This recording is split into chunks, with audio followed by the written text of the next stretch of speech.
여자라서 뭘 할 수 있겠어? 총이나 제대로 쏘겠냐고. 참 자해. 강태식이 더욱 노골적으로 도발했습니다. 우리 무서워서 벌벌 떨고 있는 거 아니야? 하선우는 그 조롱을 들으면서도 미동조차 하지 않았습니다. 하지만 그녀의 눈빛만큼은 싸늘하게 아주 차갑게 변하고 있었죠. 주변에 서 있던 병사들은 그저 숨을 죽이고 상황을 지켜볼 뿐이었습니다. 자신들의 사단장이 어떻게 반응할지 너무나도 궁금했거든요. 강원도 산악지대의 아침 공기는 칼날처럼 날카로웠습니다. 해발 800m 고지에 자리한 훈련장에서는 이른 새벽부터 병사들의 구보 소리가 쩌렁쩌렁 울려 퍼졌죠.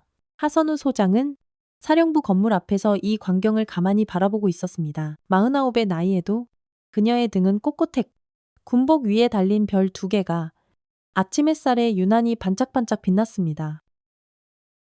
사단장님, 오늘 훈련 일정 브리핑 드리겠습니다. 박대위가 다가와 말했습니다. 하선우보다 10살이나 어린이 여군 장교는 항상 그녀를 보며 복잡한 감정을 느끼곤 했습니다. 존경심과 동시에 알 수 없는 거리감이 밀려오는 그런 감정이었죠. 아니, 내가 직접 보러 가겠어? 하선우의 목소리는 차분했지만 단호했습니다. 그녀는 늘 이런 식이었습니다. 서류 위의 보고보다는 직접 현장에서 두 눈으로 확인하는 것을 선호했죠. 군장도 매지 않은 채 그녀는 성큼성큼 훈련장으로 향했습니다. 훈련장 곳곳에서는 병사들이 각자의 임무를 수행하고 있었습니다. 사격 훈련, 체력 단련, 전술 훈련까지. 하선우는 이들 사이를 조용히 걸어다니며 꼼꼼하게 상황을 점검했습니다. 병사들은 그녀가 지나갈 때마다 바짝 긴장한 표정을 지었지만 동시에 호기심 어린 시선도 보냈습니다. 여군 최초의 투스타라는 타이틀이 그들에게는 여전히 낯설고 신기한 존재였으니까요. 저기 봐. 사단장님이야.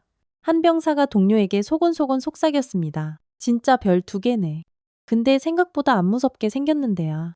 쉬 뜰리겠다. 하선우는 이런 수군거림을 다 들었지만 표정 하나 바꾸지 않았습니다. 이미 너무나도 익숙한 반응이었거든요.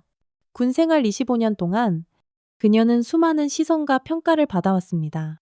여자라서, 나이가 많아서, 감정적일 것이라서. 하지만 그녀는 말보다는 행동으로 스스로를 증명해왔습니다. 바로 그때였습니다. 위병소에서 다급한 무전이 들려왔죠. 사단장님, 민간인 12명이 훈련장 비구역에 무단 침입했습니다. 즉시 대응이 필요합니다. 참모들이 분주하게 움직이기 시작했습니다. 작전 중대장이 다급히 다가와 말했습니다. 사단장님, 제가 직접 나가서 처리하겠습니다. 하지만 하선우는 무전기를 든 손을 조용히 내렸습니다. 그녀의 눈빛이 싸늘하게 빛났죠. 아니, 내가 직접 간다. 사단장님께서 직접 나서실 필요는 내 부대에서 일어난 일이야. 내가 처리한다. 하선우의 목소리에는 더 이상의 반박을 허용하지 않는 힘이 실려 있었습니다. 그녀는 이미 훈련장 비구역으로 발걸음을 옮기고 있었습니다. 그곳으로 향하는 길에서 하선우의 마음속에는 묘한 긴장감이 흘렀습니다. 단순한 민간인의 무단 침입이라고 했지만 그 이면에 어떤 의도가 숨어 있을지 알 수 없었거든요. 그녀는 지금까지의 경험으로 이런 상황이 결코 단순하지 않다는 것을 누구보다 잘 알고 있었습니다. 병사들 사이에서도 웅성거림이 일었습니다. 사단장이 직접 나선다는 소식이 순식간에 퍼져나갔죠. 어떤 이들은 궁금해했고 어떤 이들은 걱정스러워했습니다. 하지만 모두가 숨죽여 주목하고 있었습니다. 그들의 사단장이 과연 어떤 모습을 보여줄지 말이죠. 한밤중의 훈련장 비구역은 평소와는 전혀 다른 모습이었습니다. 고요해야 할 이곳에 시끄러운 웃음소리와 고성방가가 울려 퍼지고 있었죠. 하선우가 현장에 도착했을 때 그녀가 본 광경은 정말이지 분노를 불러일으키기에 충분했습니다. 세상에, K1 전차 위에 올라탄 양아치들이 스프레이로 온갖 낙서를 해대고 있는 게 아니겠어요. 신성한 군용 장비에 입에 담지도 못할 욕설과 그림들을 그려놓았습니다. 그들은 술에 취한 듯 비틀거리며 서로를 부추기고 있었습니다. 야, 거기 군바리들 뭐하냐. 우리가 이렇게 신나게 노는데 구경만 할 거야. 그중 한 명이 큰 소리로 외쳤습니다. 여자 장군이라던데. 어디 꼭꼭 숨었나 쫄았나 보네. 쫄았어. 하하하. 또 다른 목소리가 조롱하며 이어졌습니다. 강태식이 무리의 중심에서 더욱 큰 소리로 떠들어댔습니다. 총이라도 쏘면 우리가 무서워서 도망갈 줄 아나 보지. 하하. 그들의 능글맞은 웃음소리가 밤 공기를 더럽혔습니다. 주변에서 지켜보던 병사들은 주먹을 불끈 쥐었지만 함부로 나설 수 없었습니다. 민간인을 상대로 한 무력 사용은 신중해야만 했거든요. 바로 그때였습니다. 어둠 속에서 하선우가 나타났습니다. 그녀의 발걸음은 조용했지만 아주 단단했습니다. 분화가 자갈을 밟는 사각, 사각 소리만이 무거운 정적을 깨뜨렸죠. 병사들 사이로 스며들듯 다가온 그녀는 불량배들을 똑바로 바라보며 입을 열었습니다. 내가 그 여자 장군이다. 목소리는 크지 않았지만 그 어떤 소리보다 또렷했습니다. 양아치들의 웃음소리가 순간 뚝 그쳤죠. 그들은 갑작스럽게 나타난 이 여성을 위아래로 훑어봤습니다. 군복을 입고 있지만 생각보다 작은 체구, 차분한 표정, 그들이 상상했던 위압적인 모습과는 거리가 멀었습니다. 강태식이 낄낄거리며 전차에서 훌쩍 뛰어내려 하선우에게 성큼성큼 다가왔습니다. 그의 걸음걸이에는 술기운과 함께 아주 건방진 태도가 뚝뚝 묻어났죠. 별 2개. 진짜네. 근데 하필 여자야. 그것도 늙은 여자네. 아이고, 불쌍해서 어쩌나. 주변의 양아치들이 강태식의 말에 키득거리며 맞장구를 쳤습니다. 맞아. 맞아. 여자가 무슨 장군이야. 나이도 꽤 먹은 것 같은데 딱 우리 엄마 뻘이네. 하선우는 그 조롱을 들으면서도 미동조차 하지 않았습니다. 하지만 그녀의 눈빛만큼은 싸늘하게 아주 차갑게 변하고 있었죠. 주변에 서 있던 병사들은 그저 숨을 죽이고 상황을 지켜볼 뿐이었습니다. 자신들의 사단장이 어떻게 반응할지 너무나도 궁금했거든요. 여자라서 뭘 할 수 있겠어? 총이나 제대로 쏘겠냐고. 하오부. 강태식이 더욱 노골적으로 도발했습니다. 우리 무서워서 벌벌 떨고 있는 거 아니야. 병사들 중 몇몇은 차마 고개를 떨궜습니다. 자신들의 사단장이 이런 모욕을 당하는 모습을 차마 눈뜨고 보는 것이 견디기 어려웠거든요. 하지만 하선우는 여전히 침묵을 지켰습니다. 말도 못하네. 역시 여자는 여자구나. 응. 강태식이 한 발 더 다가섰습니다. 그의 입에서는 역한 술 냄새가 진동했죠. 집에서 애나 볼 것이지. 왜 남자들 일하는데 끼어들고 그래. 하선우의 주먹이 조용히 꾹 쥐어졌습니다. 하지만 그녀는 여전히 아무 말도 하지 않았습니다. 대신 그들의 얼굴을 하나하나 똑똑히 기억하듯 바라봤죠. 마치 모든 것을 정확히 꿰뚫어 보고 있다는 듯한 그런 시선이었습니다. 어라, 반응도 없네. 진짜 쫄았나 보다. 강태식이 비웃음을 터뜨렸습니다. 이런 여자가 장군이라니. 와, 이 나라 군대 수준 참 뻔하다. 뻔해. 바로 그 순간 하선우의 머릿속에 오래된 기억 하나가 섬광처럼 스쳐 지나갔습니다. 바로 아프간에서의 그날, 자신의 한순간의 주저함 때문에 너무나도 소중한 부하를 잃었던 그 기억 말입니다. 하선우의 귀 속에서 갑작스럽게 탕 하는 총성이 울려 퍼졌습니다. 하지만 그것은 현실의 소리가 아니었죠. 아프간 파르완주의 그 뜨거운 오후가 다시 그녀를 찾아온 것이었습니다. 모래바람이 휘몰아치는 가운데 무장한 민간인들이 갑작스럽게 나타났던 바로 그 순간 말입니다. 당시 중령이었던 하선우는 명령을 내리기를 주저했습니다. 혹시나 민간인일 수도 있다는 생각 때문이었죠. 하지만 그 잠깐의 망설임이 21살 이준서 이등병의 목숨을 앗아갔습니다. 어린 병사가 그녀의 눈앞에서 힘없이 쓰러졌을 때 하선우는 자신에게 피눈물로 맹세했습니다. 다시는 주저하지 않겠다고. 무슨 일이 있어도 반드시 먼저 맞서겠다고 말이죠. 강태식의 조롱하는 목소리가 계속 귓전을 때렸지만 하선우의 의식은 과거와 현재를 오가고 있었습니다. 이준서가 마지막에 그녀를 바라보며 했던 말이 귓가에 생생하게 맴돌았죠. 중령님, 제 걱정은 하지 마십시오. 중령님이 계시니까 괜찮습니다. 그 말을 끝으로 준서는 조용히 눈을 감았습니다. 하선우는 그날 이후 단 한 번도 병사들 앞에서 눈물을 보인 적이 없었습니다. 대신 더욱더 강철처럼 단단해졌죠. 자신이 지켜야 할 것들은 반드시 자신의 손으로 지키겠다는 신념을 가슴에 품게 되었습니다. 야, 말 좀 해보라니까. 벙어리야. 강태식이 더욱 가까이 다가와 하선우의 어깨를 손가락으로 툭 쳤습니다. 바로 그 순간 하선우의 눈이 번뜩였습니다. 과거의 총성이 멈추고 그녀는 완벽하게 현실로 돌아온 것이죠. 그녀는 강태식을 정면으로 똑바로 바라봤습니다. 그 시선 속에는 지금까지와는 전혀 다른 서늘한 무언가가 담겨 있었습니다. 그때처럼 그냥 넘기지 않아. 하선우가 나직이 중얼거렸습니다. 주변 사람들은 듣지 못했지만 그녀 자신에게는 선언과도 같은 말이었습니다. 강태식은 여전히 비웃고 있었습니다. 뭐라고?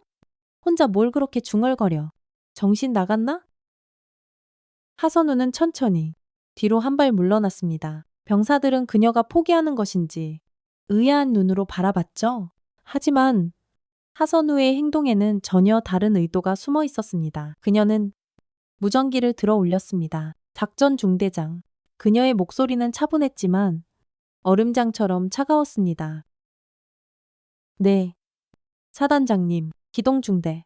즉시 투입시켜 내 지휘하에 직접 제압한다. 무전기 너머로 잠깐의 침묵이 흘렀습니다. 작전 중대장도 전혀 예상치 못한 명령이었거든요.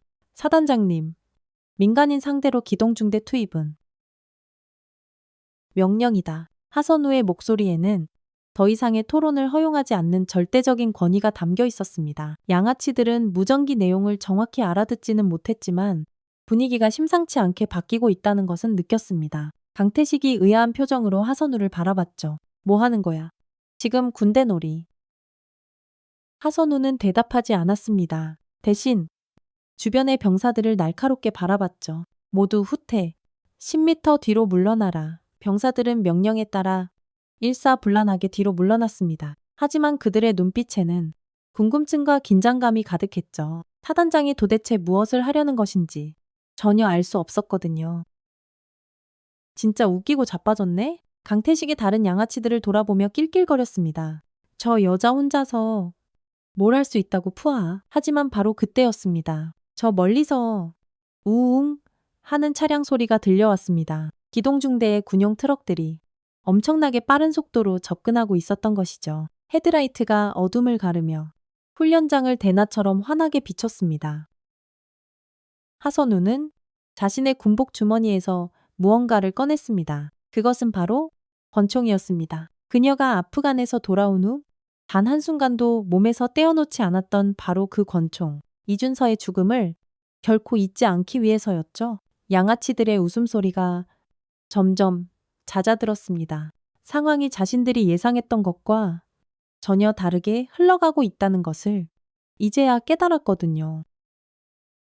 기동중대의 군용 트럭들이 훈련장에 도착하자 상황은 그야말로 순식간에 완전히 바뀌었습니다. 차량에서 내린 완전 무장 병사들은 신속하게 포위망을 형성했죠. 그들의 움직임은 한치의 오차도 없이 정확했고 완벽하게 훈련된 모습이었습니다. 야간 투시경을 착용한 병사들이 각자의 위치에서 레이저 조준기를 켰고 수십 개의 붉은 점들이 양아치들의 몸에 어지럽게 찍혔습니다. 강태식과 그의 무리들은 이제야 상황의 심각성을 뼈저리게 깨달았습니다. 처음에는 단순한 해프닝, 그저 시시한 장난 정도로 생각했던 일이 본격적인 군사작전으로 변해버린 것이죠. 이게 뭐야 진짜로. 진짜로 하려는 거야.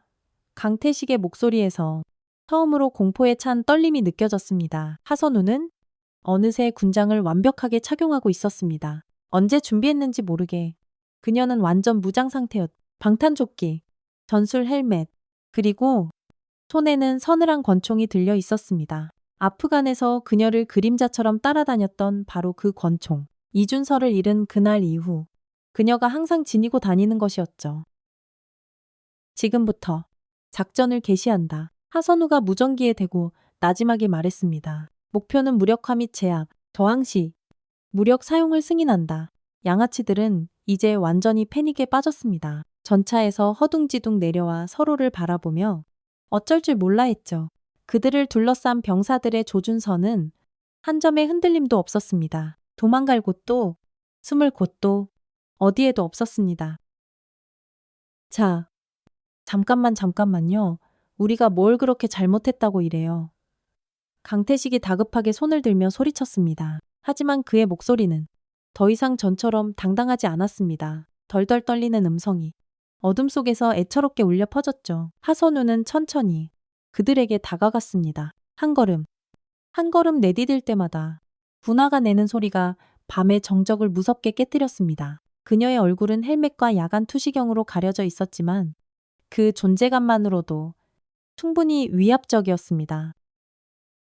너희가 뭘 잘못했냐고 하서 누가 강태식 바로 앞에 서서 차갑게 말했습니다. 대한민국 군사시설에 무단으로 침입하고 군용 장비를 박살냈으며 현역 장교를 모독했다. 이것만으로도 죄는 차고 넘치지 않나? 강태식은 자신도 모르게 뒷걸음질 치려 했지만 이미 병사들이 그의 퇴로를 완벽하게 막고 있었습니다. 그는 이제야 자신들이 얼마나 끔찍하게 심각한 상황에 놓여 있는지 온몸으로 깨달았죠.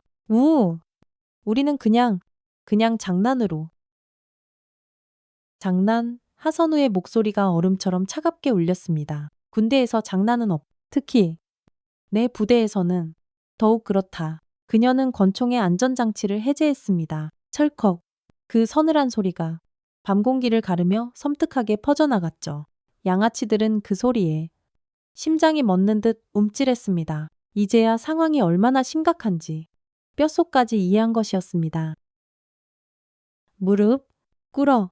하선우의 서리빨 같은 명령이 떨어졌습니다. 강태식은 망설였습니다. 가짜는 자존심이 상했지만 눈앞의 상황은 그의 자존심보다 훨씬 더 무거웠죠. 다른 양아치들이 하나둘씩 겁에 질려 무릎을 꿇기 시작했고 결국 강태식도 어쩔 수 없이 무릎을 꿇었습니다. 하선우는 강태식 앞에 서서 그를 싸늘하게 내려다봤습니다. 그리고 군화발로 그의 가슴을 지그시 눌렀죠. 강한 힘은 아니었지만 그 압박감은 강태식의 숨통을 조이기에 충분했습니다. 넌 이 나라의 총구를 내 손으로 직접 겨눈 거야. 하선우의 목소리는 낮았지만 칼날처럼 명확했습니다. 내 병사들에게, 내 부대에게, 그리고 나에게. 강태식은 고개를 들어 하선우를 바라봤습니다. 그 눈빛에서는 더 이상 단 한 톨의 조롱이나 비웃음도 찾아볼 수 없었죠.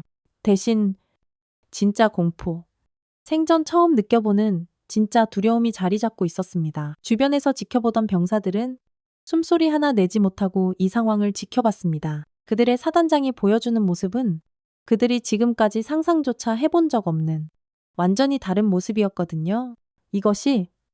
이것이 진짜 지휘관의 모습이라는 것을 온몸으로 깨닫고 있었습니다. 양아치들이 모두 군용 트럭 앞에 무릎을 꿇고 있었습니다. 12명의 남성들이 한 줄로 늘어선 모습은 마치 재판정에 선 죄인들 같았죠. 레이저 조준기의 붉은 점들이 여전히 그들의 몸 위를 떠나지 않았고 기동중대 병사들은 완벽한 포위망을 유지하고 있었습니다. 하선우는 그들 앞에서 천천히 걸었습니다. 각자의 얼굴을 하나씩 뚫어지게 바라보며 지나갔죠. 강태식을 비롯한 양아치들은 누구 하나 고개를 들지 못했습니다. 조금 전까지의 그 건방진 태도는 온데간데 없이 사라져버렸거든요. 진짜 쏘실 줄은 몰랐어요. 강태식이 덜덜 떨리는 목소리로 중얼거렸습니다. 그의 목소리에는 후회와 두려움이 진득하게 뒤섞여 있었죠. 옆에 있던 다른 양아치들도 고개를 푹 숙인 채 쥐죽은 듯 침묵을 지키고 있었습니다. 하선우가 강태식 앞에서 걸음을 멈췄습니다. 그녀는 권총을 천천히 집어넣으며 나지막이 말했습니다. 그게 문제다. 군복은 가짜처럼 보여도 우리가 지키는 건 진짜거든. 그 말은 단순한 훈계가 아니었습니다. 하선우의 25년 군 생활이 고스란히 담긴 그녀의 철학이었죠. 사람들은 종종 군인을 단순한 제복 입은 사람 정도로 생각합니다. 하지만 그 제복 뒤에는 나라를 지키겠다는 신념과 목숨을 건 책임감이 있다는 것을 저들은 몰랐던 것입니다. 강태식이 고개를 들어 하선우를 올려다봤습니다. 그의 눈에는 이제 조롱 대신 진정한 경애와 두려움이 서려 있었죠. 저희가 정말 잘못 생각했습니다. 잘못 생각한 게 아니야. 하선우의 목소리는 여전히 차가웠습니다. 아예 생각을 안 한 거지. 너희는 여기가 놀이터인 줄 알았나? 다른 양아치 중 한 명이 떨리는 목소리로 말했습니다. 죄송합니다. 정말 죄송합니다. 저희가 너무 나갔습니다. 하지만 하선우의 시선은 여전히 바위처럼 단단했습니다. 그녀는 이들의 사과가 진심에서 우러나온 것인지 아니면 단순히 이 상황이 무서워서 하는 말인지 냉정하게 판단하고 있었죠. 바로 그때 뒤쪽에서 한 병사의 목소리가 들려왔습니다. 어째서 저희에게 맡기지 않으셨습니까? 하선우가 돌아봤습니다. 최민준 일병이 서 있었죠. 말년 병장인 그는 평소 조용한 성격이었지만 지금은 감정이 복받쳐 오르는 표정이었습니다. 그의 눈에는 어느새 눈물이 그렁그렁 고여 있었습니다. 일병 최민준. 하선우가 그의 이름을 불렀습니다. 저희가 할 수 있었는데 최민준의 목소리가 원망과 자책감에 떨렸습니다. 하단장님께서 저런 끔찍한 모욕을 당하시는 걸 저희가 그냥 지켜보고만 있었다니. 다른 병사들도 모두 고개를 숙였습니다. 그들 역시 전부 같은 마음이었거든요. 자신들의 지휘관이, 자신들의 어머니 같은 사단장이 저런 불량배들에게 조롱당하는 모습을 보면서도 아무것도 할 수 없었던 그 무력감이 마음속에 응어리져 있었습니다.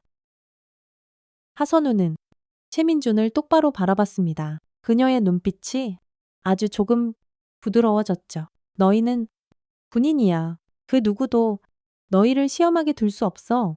그건 내가 해야 할 일이야. 그 말을 들은 병사들의 눈빛이 일렁이며 바뀌었습니다. 그들은 지금까지 사단장을 그저 계급이 높은 상관 정도로만 생각했을지도 모릅니다. 하지만 바로 이 순간 그들은 하선우가 진정으로 자신들을 지키려 한다는 것을 가슴으로 깨달았죠. 사단장님, 최민준의 목소리에서 결국 참았던 감정이 터져 나왔습니다. 내 병사들이니까? 하선우의 대답은 간단했지만 그 어떤 말보다 무겁게 다가왔습니다. 내가 목숨 걸고 지켜야 할 내 사람들이니까. 무릎 꿇고 있던 양아치들은 이 대화를 들으며 몸이 점점 더 작아지는 것을 느꼈습니다. 그들이 조롱하고 무시했던 것이 단순한 개인이 아니라 이 모든 병사들의 자존심이자 어머니 같은 존재였다는 것을 이제야 깨달았거든요. 병사들 사이에서 훌쩍이는 소리가 여기저기서 들려왔습니다. 그렇게 강인해 보이던 젊은 군인들이 감정을 주체하지 못하고 있었죠.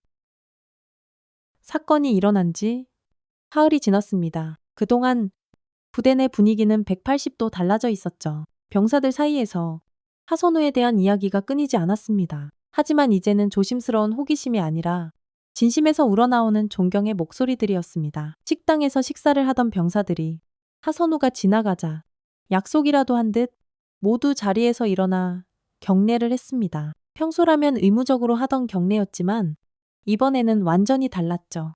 그들의 움직임 하나하나에 진정한 존경심이 담겨 있었습니다.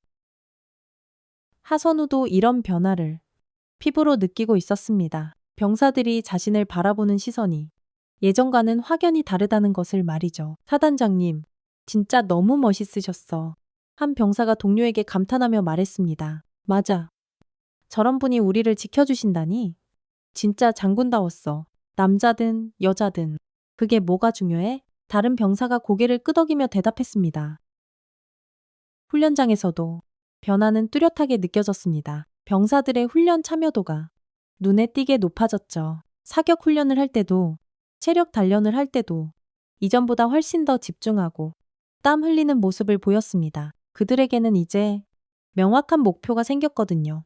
자신들을 지켜준 사단장에게 부끄럽지 않은 군인이 되는 것, 바로 그것이었습니다. 최민준 일병은 특히 변화가 컸습니다. 평소 조용하기만 했던 그가 이제는 후배들에게 적극적으로 다가가 조언을 해주기 시작했죠. 사단장님이 우리를 지켜주신 만큼 우리도 제대로 해야 해. 알겠어? 그의 말에는 깊은 진심이 담겨 있었습니다.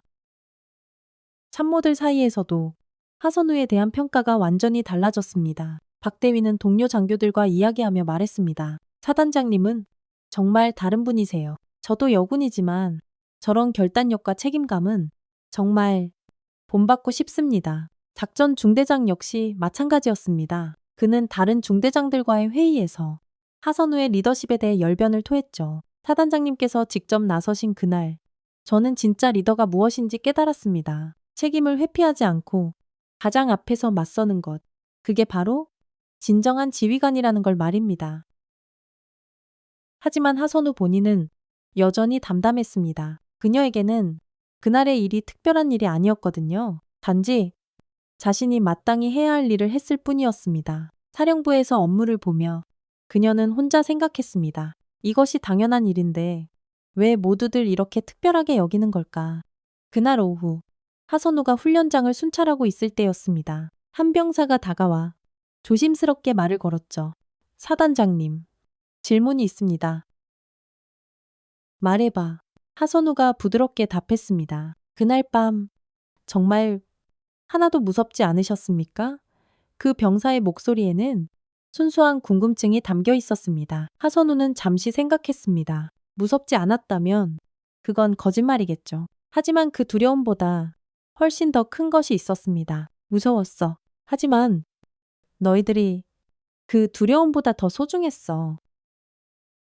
그 대답을 들은 병사의 눈이 촉촉하게 젖어들었습니다. 주변에서 귀를 기울이고 있던 다른 병사들도 마찬가지였죠. 그들에게는 이런 진솔한 대화가 어색하면서도 가슴 벅차게 따뜻했습니다. 사단장님 같은 분이 우리 지휘관이라서 정말 다행입니다. 또 다른 병사가 진심을 담아 말했습니다.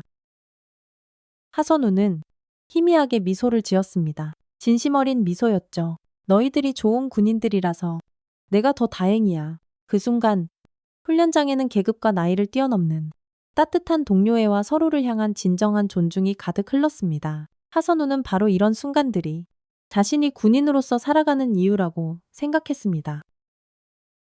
사건이 발생한 지 일주일이 지나자 외부 세계의 반응이 물밀듯이 밀려왔습니다. 누군가가 그날 밤의 상황을 휴대폰으로 촬영해서 SNS에 올린 것이었죠. 영상 속에는 하선우가 권총을 들고 양아치들을 제압하는 장면이 고스란히 담겨 있었습니다. 화질은 좋지 않았지만 상황의 긴박함은 충분히 전달되었습니다. 댓글창은 그야말로 눈 깜짝할 사이에 뜨거운 전쟁터로 변해버렸습니다.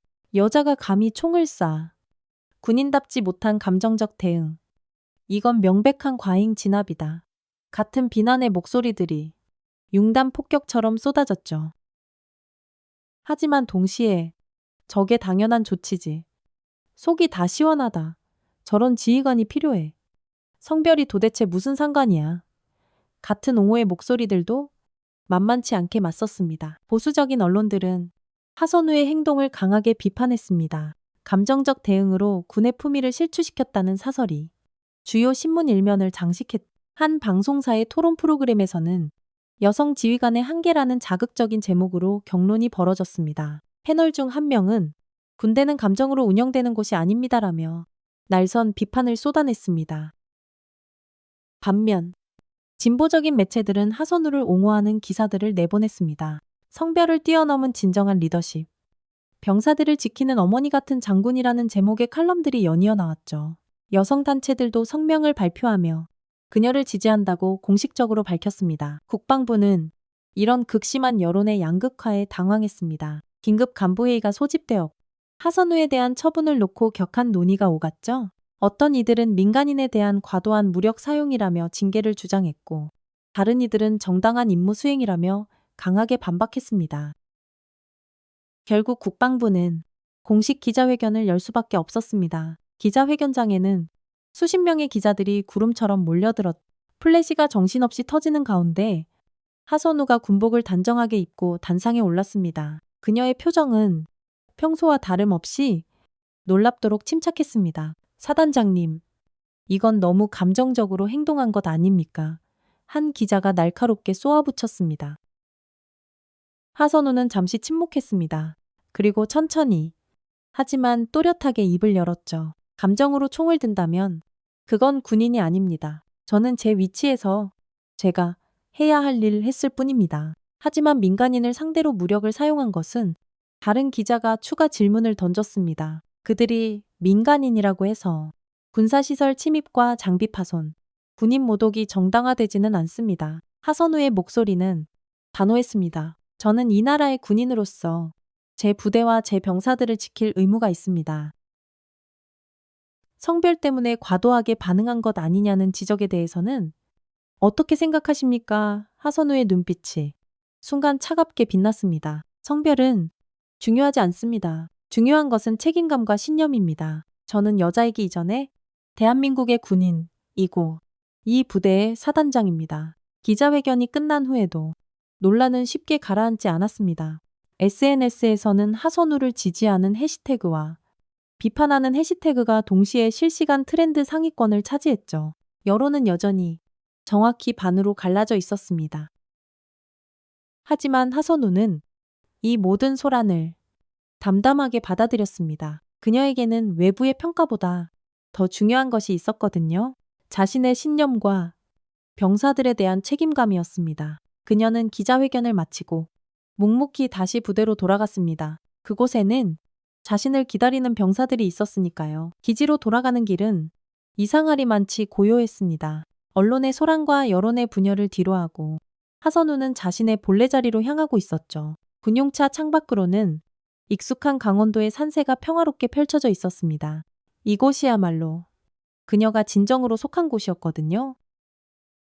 부대 입구에 도착했을 때였습니다. 예상치 못한 광경이 그녀의 눈앞에 펼쳐졌습니다. 훈련장 입구부터 사령부까지 이어지는 길량 쪽으로 부대의 모든 병사들이 끝도 없이 도열해 있었던 것이죠.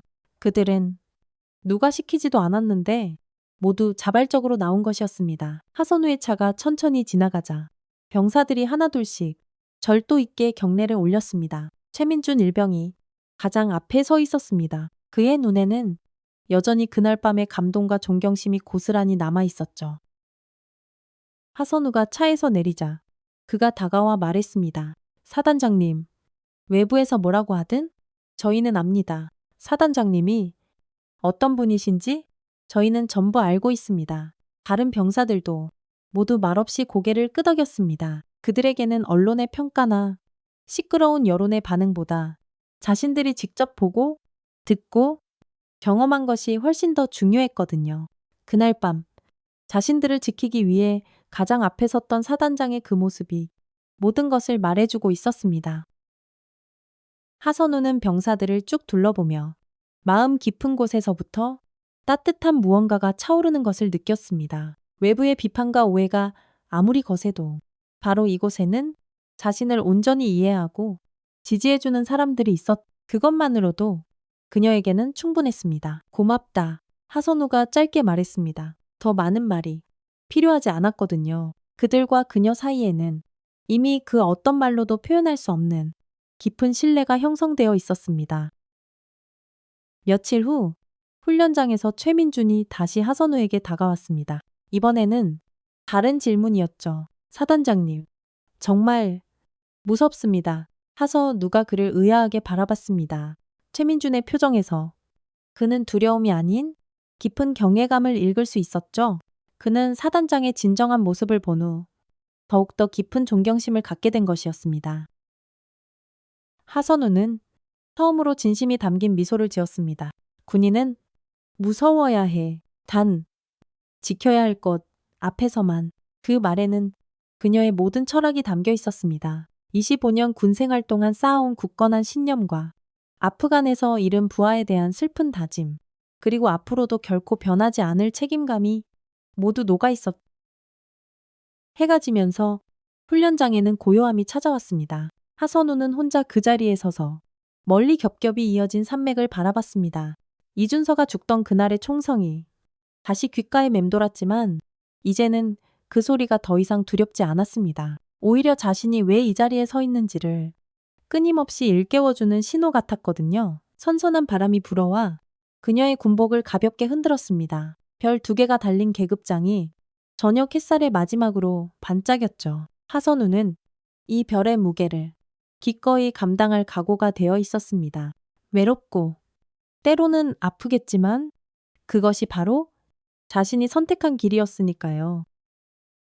멀리서 병사들의 저녁 점호 소리가 우렁차게 들려왔습니다. 또 하루가 지나고 새로운 하루가 올 것이었죠. 하선우는 천천히 사령부를 향해 발걸음을 옮겼습니다. 내일도 그녀가 지켜야 할 것들이 그녀를 기다리고 있었으니까요. 그녀의 뒷모습은 단호하면서도 어딘가 외로워 보였고 그 외로움마저 아름다웠습니다. 이것이 바로 진정한 리더가 짊어져야 할 무게였고 하선우는 그 무게를 언제까지고 기꺼이 짊어지고 갈 준비가 되어 있었습니다.